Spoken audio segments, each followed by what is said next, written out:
Et salut la communauté, c'est WakiU pour des Waki News. Alors du coup aujourd'hui on se retrouve avec les ventes guerrières intrépides dont on va discuter rapidement, 2-3 choses à dire dessus. Rien de fantasme, c'est un event qu'on commence un petit peu à connaître bien que celui-ci soit très légèrement différent sur les quêtes demandées. Donc du coup on va tout de suite aller observer ça, donc se connecter pendant un événement spécial, donc rien de nouveau là-dessus. Donc on va pouvoir récupérer effectivement 300 points qui nous permettra très certainement de remplir un palier en plus, ce qui reste quand même très ok. Ensuite on a les points VIP dont je ne parle plus vraiment parce que bon, forcément ça dépend un petit peu de vos dépenses et donc ça dépend de chacun tout simplement. Moi personnellement ce ne sera pas complété comme vous le savez. Ensuite on va voir la dépense d'émeraude jusqu'à 60 000, pour le coup ça paye pas mal en gros, mais je trouve pas non plus que ce soit excellent. En tout cas des paliers de 10 000 émeraudes, en tout cas à chaque fois pour 150, c'est pas foufou en fait quand on regarde, et surtout quand on regarde de près. Ici là par exemple le palier c'est juste 100 pour 10 000 émeraudes, donc ça fait un petit peu mal je trouve personnellement, donc c'est pas non plus sur une quête sur laquelle on va appuyer forcément. La dépense d'énergie, comme la dernière fois, c'est un petit peu la même chose, on nous demande de dépenser beaucoup d'énergie pour des récompenses qui sont vraiment moindres, donc pour le coup, en tout cas en simple vente, ça ne sera jamais rentable, donc je vous déconseille là-dessus, à part pour optimiser, s'il vous manque comme d'habitude à peu près 85 points pour compléter une catégorie, évidemment, allez cramer vos 3000 d'énergie, ce sera bien plus rentable, mais sinon, ça sert à rien de forcer là-dessus pour moi. Ensuite, on va améliorer les skins d'un héros. Alors là, c'est vraiment la première fois qu'il nous demande une quête de ce type, je pense que beaucoup du coup sont un peu surpris, moi y compris. Pour le coup, en plus, c'est pas mal qu'il nous demande, puisque ça va quand même être d'augmenter 200 fois des niveaux de skins de héros. Donc sur le coup, c'est un petit peu la grande panique, parce qu'on se dit, mais c'est impossible en fait à réaliser. Quand on regarde un peu plus près, moi sur le coup, c'est vrai que sur le coup j'étais un petit peu angoissé, puis j'ai regardé par exemple sur ce compte, sur l'autre compte c'était un peu plus compliqué, mais j'ai réussi à le faire sans trop de difficultés non plus. Sur ce compte j'ai pas mal de héros par exemple là, qui m'ont demandé 35 pour les 5 premiers niveaux. Donc déjà on pourra faire tous ces premiers paliers par exemple, donc pour 35, ce qui va pas nous revenir énormément cher, et après le palier suivant ça va être 55 du coup, pour aller jusqu'au level 10, et à partir du niveau 10, du coup, on vous demandera un petit peu plus de ressources. Là, si je monte d'un niveau, ça me demandera toujours 55. Tout comme ici, ça me demandera toujours 35. C'est que à partir du palier 5 que ça va me demander 55, et ainsi de suite.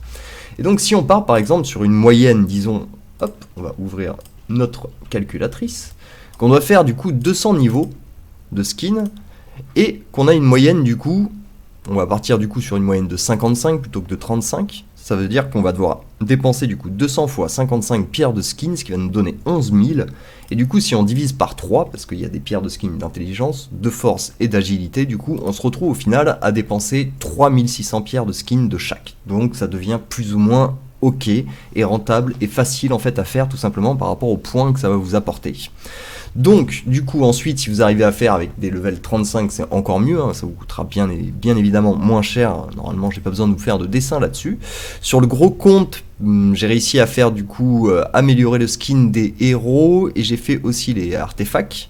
Je suis monté à 100 000 à peu près de pièces. Donc si on vient par rapport à la boutique et qu'on calcule 100 000 pièces par rapport à ces coffres, ça va nous donner l'équivalent de 25 000 coffres. Donc si on crame 25 000 pierres de skin, pardon, 2500 coffres.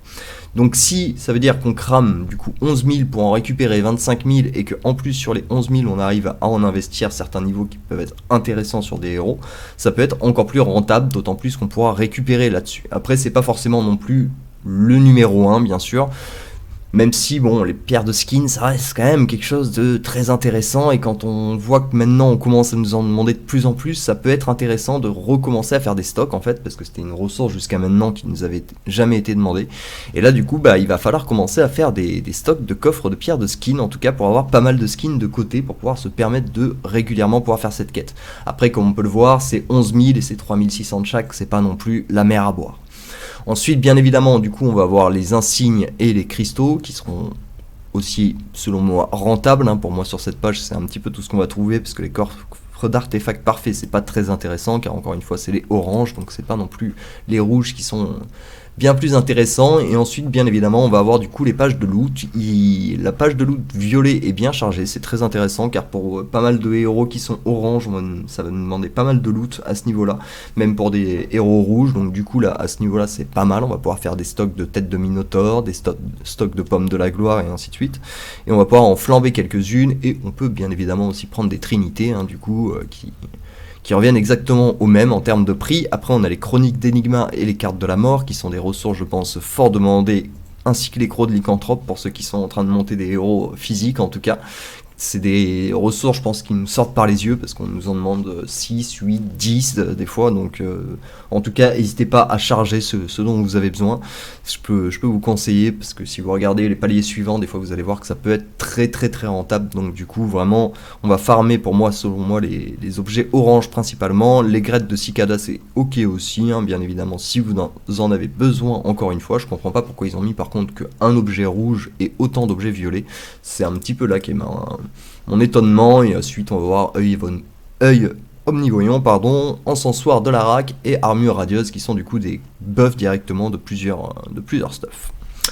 Donc le pack des guerrières héroïques, je pense qu'il est pas nécessaire vraiment que j'en parle, je pense qu'on est tous d'accord là-dessus, 17,53€, alors certes on peut choisir n'importe quel héros, mais pour 200 pierres d'âme d'un héros, c'est juste non, quoi, quand ils nous disent, attention, tu ne peux faire ça qu'une seule fois, mais en fait, je ne le ferai jamais. Donc bon, je vous déconseille bien évidemment de faire ça. Donc pour ce qui est des artefacts ensuite, du coup, ça va être du coup de monter également 200.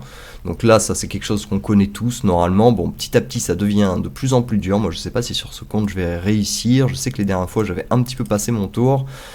Là, on peut voir que j'ai 942. Il faut aussi quand même regarder un petit peu ce qu'on a sur le tout. Et du coup, là, je vais pas échanger, c'est juste je regarde. Et on peut voir du coup que je vais pouvoir forcer un petit peu sur les paliers vert, bleu et orange à la rigueur, sur cette catégorie en tout cas. Hop, ensuite on va regarder ici qu'est-ce que j'ai un petit peu en stock. Ici, bon, on va pouvoir se lâcher un petit peu sur les verts et les bleus, donc c'est là-dessus qu'on va donner vraiment du package, et aussi bien évidemment sur les grilles. Hop, et ici c'est pareil, les verts et les bleus, on a des stocks très suffisants en tout cas pour arriver sans trop de problèmes aux 200. Donc je sais pas encore si je vais prendre les pierres de skin, car en gros, comme vous le savez, j'aime bien stocker. Waki est un écureuil. Et il se trouve que Waki, il a 716 grands coffres de skin, plus 2600 petits coffres. Donc du coup, en gros, autant vous dire que moi, bon, les 200 levels de skin, ça me fait absolument pas peur. Mais le problème, c'est où les mettre, en gros. Parce que je vous explique un petit peu où j'en suis. Donc là, bien évidemment, on a notre team Dante qui est construite, plus ou moins. On peut un petit peu mixer avec Kayla, avec Fafnir, et ainsi de suite, avec Aidan. Ok. On a monté Arachné, du coup, maintenant. Donc on pourrait se dire, ça peut être très intéressant de monter les skins d'Arachné. Le truc, c'est que Arachné, pour le moment, elle me sert à rien, en gros, pour les dégâts physiques. Parce que c'est pas elle qui va mettre... Il lui faut un buff d'attaque magique pour qu'elle soit vraiment intéressante. Elle est vraiment là pour les stuns, tout simplement. Donc du coup, le seul skin intéressant qui nous reste, parce que pénétration magique nous intéresse pas trop, attaque magique non plus, tant qu'on n'a pas en tout cas Polaris derrière pour booster les dégâts magiques, encore une fois, ça va être vraiment ce skin du coup qui va nous intéresser, qui va être très très simple du coup à clôturer sans trop de problèmes. Donc ensuite, le deuxième héros qu'on veut monter, ça va être Polaris. Alors on va parler aussi rapidement des nouveaux skins. Ce nouveau skin, je m'en tape royalement, qu'on mette bien les choses au clair. Polaris n'est pas là pour mettre du dégât, Polaris est là pour annuler Sébastien, et en plus de ça pour pouvoir booster un petit peu nos dégâts magiques. Et d'ailleurs il y a une autre chose auquel j'ai pensé hier, c'est que je me suis dit que si on voulait jouer par la même occasion Polaris mais avec une équipe physique, en fait il suffisait juste de pas monter son 4ème talent, parce que si vous ne montrez pas son 4ème talent, elle va tout le temps foirer, donc les ennemis seront jamais gelés, et donc ça limitera pas les dégâts physiques qui sont diminués de 80%. Donc si vous ne montez pas son 4ème talent, elle est utilisable en plus dans une team physique. Moi, c'est un petit peu trop tard malheureusement pour m'en rendre compte, mais c'est pas un gros problème parce que je compte plutôt l'utiliser avec Amira sur le long terme. Donc du coup, son skin d'attaque magique ainsi que d'intelligence, en fait, je m'en contrefou en fait, tout simplement, pour la simple et bonne raison que l'intelligence va lui booster certes un point en défense magique, mais c'est tout en fait ce que ça va lui booster, donc c'est pas assez intéressant en tout cas pour monter un skin pour avoir un petit peu plus de défense magique. Donc du coup, ces deux skins vont être complètement skippées. De toute façon, elle va vraiment être là en soutien, donc on va faire en sorte qu'elles soutiennent, pas qu'elles mettent des dégâts. Et donc ces skins sont clairement pour moi inutiles, hein, on va pas se mentir, donc ça va pas être là-dessus qu'on va forcer. Et donc du coup, il nous reste enfin Amira, du coup, Amira qui devient intéressante. Le truc, c'est que si on monte les skins d'Amira, ça veut dire que Polaris sera prête, ça veut dire qu'il faut peut-être monter du coup les skins de Arachné avant. Voilà, un petit peu le casse-tête dans lequel je suis, où je tourne un petit peu en boucle, où je sais pas trop un petit peu où je vais mettre ça. En tout cas, c'est sûr que ça va être dépensé pendant cette vente, mais level de skin, mais pour le moment, il y a encore pas mal d'hésitation, comme vous l'aurez compris. Pour ce qui est bien évidemment donc des nouveaux skins, je en parle rapidement. Donc pour Fafnir, bah forcément attaque physique, hein, c'est très très bénéfique hein, pour ce héros, étant donné qu'il a, si je dis pas de bêtises, 3 talents qui dépendent de l'attaque physique, donc en plus de ça, ça va bien booster son soutien, ce qui est clairement indéniable hein, pour moi, ça va nous permettre en plus de booster son bouclier, si je dis pas de bêtises, hop, tac, son bouclier unique dépend bel et bien de l'attaque physique, donc c'est très important en plus de pouvoir booster du coup ceci, là justement du coup enchante l'arme de l'allié, forge un bouclier unique, augmente un dégât de ses attaques physiques pendant 8 secondes, donc les dégâts supplémentaires dépendent de l'attaque physique, et là encore une fois le bonus de pénétration d'armure pour un étourdissement du coup dépend de l'attaque physique, donc c'est vraiment Fafnir. Pour moi, là, ça devient de la bombe, en fait, hein, tout simplement, c'est indéniable, c'est sûrement le skin vraiment qui lui manquait. C'est un skin que je vais sans la moindre hésitation monter, en tout cas sur ce compte où j'ai fait Fafnir. Je vais en tout cas me permettre ce petit kiff, on va pas se mentir. Donc Polaris, comme je vous l'ai déjà dit, Polaris pour moi, elle est pas là pour mettre du dégât, donc c'est vraiment pas un skin qui me paraît utile, hein, tout simplement, ce serait vraiment s'amuser à faire du bling bling. Donc pour le coup, vraiment, celui-ci, on fera rien avec pour l'instant, donc peut-être plus tard, si elle a effectivement un autre skin d'attaque magique et un skin de pénétration magique, effectivement elle commencera à mettre des dégâts, donc on pourra s'intéresser à ces skins, mais tant qu'elle est limitée en tout cas à ça, elle est là pour en soutien, elle n'est pas là pour mettre du dégât, donc comme je vous le dis, un skin d'attaque magique ne lui sert à rien, d'autant plus que sur ses talents c'est pas si intéressant que ça. Et ensuite du coup on va voir Ishmael. Alors certes Ishmael, il n'y a aucun talent qui lui demande de l'attaque physique ou qui le booste en attaque physique. Par contre, Ishmael, il tape déjà très fort, il fait déjà beaucoup de coups critiques, et donc les coups critiques, plus vous avez d'attaque physique, plus le coup critique sera élevé. Donc du coup, attendez-vous à avoir des Ishmael qui commencent à vraiment devenir relou, en fait, tout simplement, parce que là, Ishmael est déjà très très fort, mais là, du coup, c'est un skin qui va lui ajouter beaucoup de puissance, et c'est dangereux en gros, hein, pour faire court, c'est assez dangereux quoi comme skin. Alors la bonne nouvelle, parce qu'au début je me suis dit non mais ils nous ont pas fait le coup classique, c'est que les skins, on peut quand même les acheter directement du coup ici en pierre de skin, comme d'habitude, comme à l'ancienne du coup, hop. Je sais même pas du coup si je vais pas d'abord monter le skin d'attaque physique de Fafnir en fait. Avant de monter Arachné et compagnie, parce que ça va... c'est pas mal du tout. Parce que quand on met... Je vous explique un petit peu en ce moment. Pas mal de réflexions, tout ça. Certes, j'adore mettre Caïn sur Dante, mais quand on lui met Fafnir, mine de rien, il peut mettre Rage Aveugle. Le maître peut aveugler ses ennemis en exécutant son attaque de base pendant 2 secondes. Donc à chaque fois qu'il aveugle, ça veut dire qu'il gagne un bonus de pénétration d'armure de Fafnir.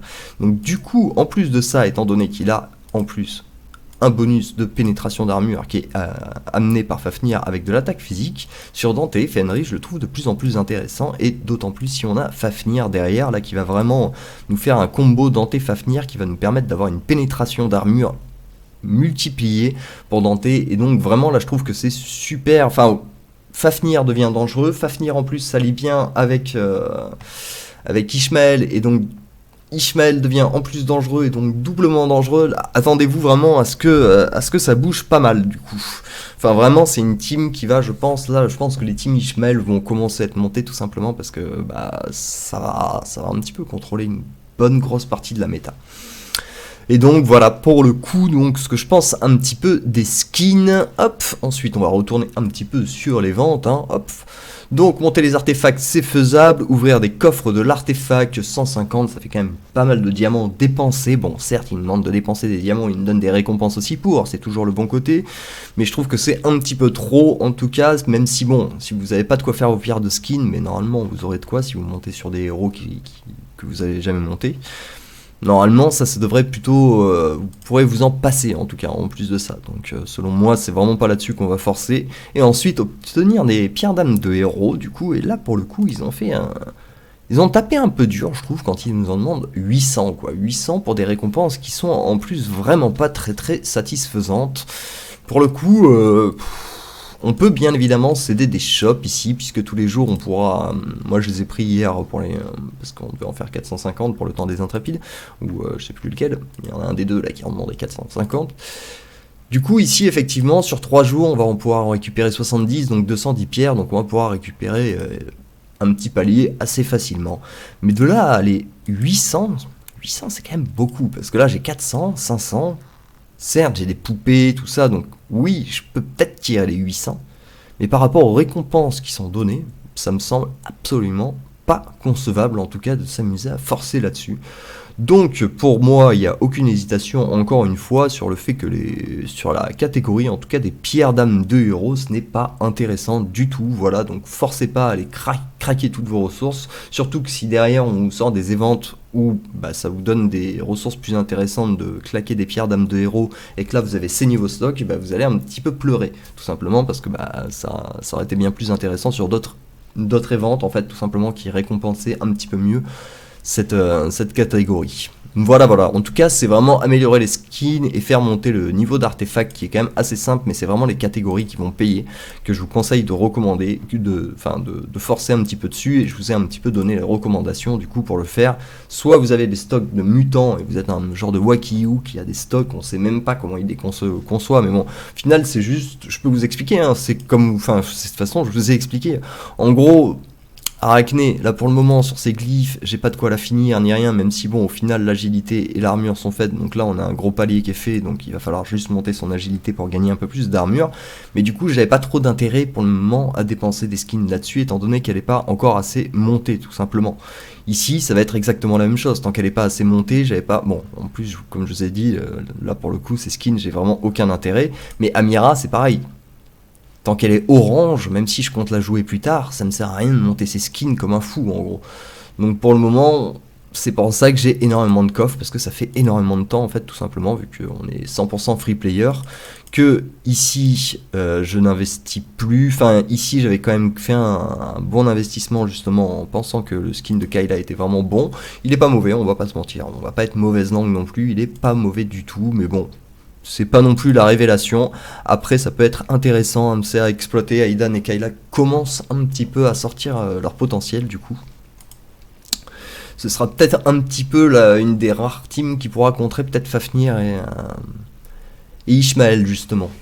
Et donc voilà pourquoi j'ai des stocks en fait tout simplement de mutants, hein. C'est que pour le moment je suis dans des hésitations depuis quasiment, vu que je suis complètement free player sur ce compte depuis maintenant quasiment 1 an et demi, ça monte doucement, donc du coup on a le temps de faire les choix en fait tout simplement, et vu que je participe bien à tous les events et ainsi de suite et que je dépense pas mes ressources à tout va, du coup voilà, on se retrouve avec des stocks assez incroyables, comme vous avez pu le voir par exemple sur mes glyphes sur mon autre gros compte, c'est énormissime les stocks que j'ai, et c'est tout simplement parce que ça me sert à rien de les utiliser, après je mettrai tout d'un coup quand vraiment ça m'intéresse, mais bon. Voilà, écoutez, je pense qu'on a fait le tour, hein. On a parlé des nouveaux skins, on a parlé un petit peu point de vue sur ce serveur où j'en suis, on a parlé aussi de la guerre des intrépides, du coup, de la boutique, on a parlé de ces espèces d'achats là dont je n'ai même pas les mots là, parce que 17 € pour 20 potions, 10 000 émeraudes et 200 pierres d'âme, c'est vraiment un scam tout simplement, c'est une arnaque, hein, tout simplement, il n'y a pas d'autre mot. Donc ici le bilan, c'est qu'en forçant un petit peu on peut récupérer jusqu'à 2500 coffres, donc 25 000 pierres de skin, donc ce qui reste assez intéressant tout de même, mais bon, par rapport à la dépense qu'on va devoir faire, si on voulait vraiment le faire sur des héros qui nous intéresseraient, ça n'a pas trop de sens, si vous voyez un petit peu ce que je veux dire. Ensuite, les coffres d'insignes restent toujours intéressantes, ainsi que les coffres de cristaux pour pouvoir monter un petit peu vos héros dans l'ascension, et bien évidemment, le loot. Voilà, écoutez, je pense que pour le coup, on a fait le tour. Hop, je tenais juste aussi à placer avant de partir une petite... Hop, que j'étais en vacances, je ne l'ai toujours pas lancé sur celui-ci, donc on va pouvoir récupérer. Donc le fameux coffre dont je ne savais pas ce qu'il contenait, ça contient soit en fait un des 3 drapeaux, parce que vu qu'il y a des nouveaux joueurs qui débarquent, il faut bien qu'ils puissent choper leur drapeau en fait, tout simplement, sinon ils n'avaient aucun moyen de le récupérer, soit Du coup, si vous avez déjà vos 3 pots, ça rapporte, du coup, si j'ai bien compris, 500 fils d'or. Alors, vraiment, faites-moi confiance, 500 fils d'or, ce n'est pas du tout rentable par rapport au déplacement qui est demandé. Donc vraiment, forcez pas là-dessus. Moi, je vais voir... je vous avoue que j'ai quand même quelques envies d'aller chercher un petit peu les 20 000 diamants, parce que vous savez, moi, les diamants, c'est un petit peu mon précieux. Donc du coup, pour le coup, voilà, je sais pas encore exactement ce que je vais faire ou si j'économise. En tout cas, ce qui est sûr, et ce qui est vraiment, alors mais sûr de sûr, hein, vous pouvez vraiment, c'est qu'avant de dépenser la moindre clé, ici, le 8 aura disparu en quelque sorte. Ici, il restera 6 jours et 12 heures sur cette île. Parce que cette île, elle est comme ça. Puis au bout d'un moment, ils vont nous dire, ah tiens, regarde, ici là, vous voyez, ici il y a un petit nuage, hop. Ici, ils vont nous remettre une partie d'île. Ensuite, ici, ils vont casser ce bloc, ils vont nous remettre une partie d'île. Ensuite, ils vont nous remettre une partie d'île ici. Enfin, de toute façon, vous connaissez le scénario. Donc, du coup, moi, ce que je peux vous donner comme meilleur conseil, en tout cas, à moins que vous ayez clé infinie et que vous preniez les abonnements, enfin, que vous preniez l'abonnement à chaque fois et que du coup, vous pouvez sûrement tout débloquer, mais j'en sais rien. J'ai jamais pris tout. Les abonnements à chaque fois, donc peut-être que ça permet de tout débloquer, peut-être pas. Mais dans tous les cas, si je peux vous donner un conseil, c'est attendez que tout soit débloqué. Parce que la dernière fois, on a pu voir par exemple que c'était sur la dernière partie qu'il y a eu vraiment des choses intéressantes, puisqu'on avait 2 fois 20 000 diamants, plus on avait un motif orange direct, ce qui était énormissime, tout simplement. Un motif orange, c'est quand même... c'est 2 gris, plus 2 fois 2 verts, plus 2 fois 2 bleus, plus 2 fois 2 bleus pour avoir enfin le orange. Donc, non, après ça fait violet, ensuite il faut mettre 2 motifs violets pour enfin arriver à orange. Donc du coup, c'était vraiment un sacré cadeau qu'il y avait dans ce tour. Donc pour le coup, moi, là, vraiment le meilleur conseil que je peux vous donner, là, moi j'ai 30 clés, mais alors je ne vais pas bouger d'un petit doigt. Voilà, écoutez, je pense qu'on a fait le tour de les ventes. Si la vidéo vous a plu, comme d'habitude, n'hésitez pas à lâcher un petit pouce, à vous abonner, à partager si ça peut intéresser d'autres joueurs, bien évidemment. Et on se retrouve très bientôt pour des nouvelles Wacky News. Allez, ciao ciao.